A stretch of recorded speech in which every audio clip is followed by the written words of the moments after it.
грейдер. Так это равняет дорогу. Но дело нужное.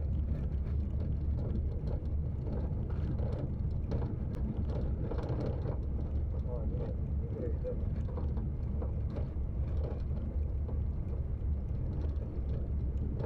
Нет, не грейдер.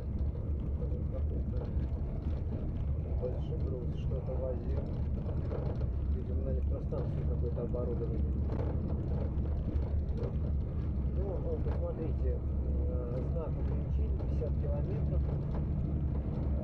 И вот встает вопрос, а кто поедет, какой нормальный человек поедет с большей скоростью по такой дороге?